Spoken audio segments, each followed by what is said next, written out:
The human trafficker's evil deeds were so unbearable that even the dog couldn't stand it. It rushed over, leaped up, and bit her neck, then began to fiercely tear at her. The children in the car were so terrified that they screamed out loud. The sharp teeth pierced the woman's neck, but she was unable to break free. Her eyes rolled back as she leaned against the car, struggling desperately. The hound straddled the woman with its four legs, rocking back and forth as it bit down hard.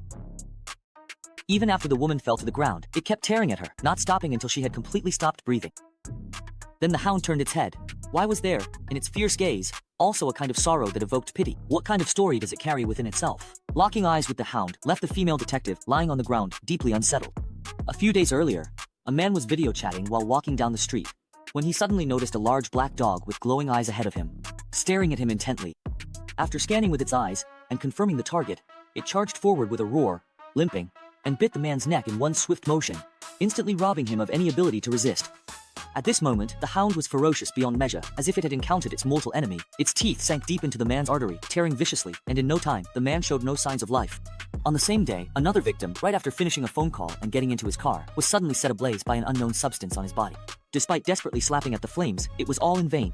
The fire grew fiercer and fiercer, but the panicked man, even as he was burned to a crisp, never thought to open the car door and call for help. A beggar nearby was completely dumbfounded, standing there in shock. After Officer Da Zhuang's team confirmed the identities of the deceased, they immediately launched an investigation.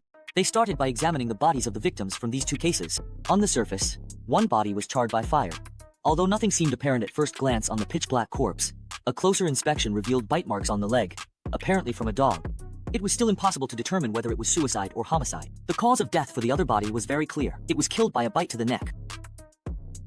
Both victims shared one thing in common: they had both been bitten by a dog. Moreover, tufts of dog hair were found on both bodies, and forensic analysis revealed that it came from the same dog. Such ferocity indicated that, to be precise, it was a wolf dog. A drug similar to a stimulant was also detected on their bodies. With this clue, they identified a drug dealer from among a group of people with questionable hobbies. They learned that, in addition to the two male victims, there was another man and a woman, known as Brother Chiang and Xiao Mei, who were all acquaintances of the drug dealer. After obtaining the addresses of the other two individuals, Da Zhuang led his police team in a raid. It turned out that they were not only involved in the drug trade, but were also engaged in human trafficking with someone else. Surprisingly, despite the well-prepared raid, Brother Chiang managed to break through and escape. During the operation, Da Zhuang's partner, Xiao Kei, was seriously injured by Brother Chiang and collapsed to the ground. When Xiao Mei returned, she had just gotten out of the car when a vicious hunting dog attacked her from the side, mauling her to death right in front of Xiao Kei.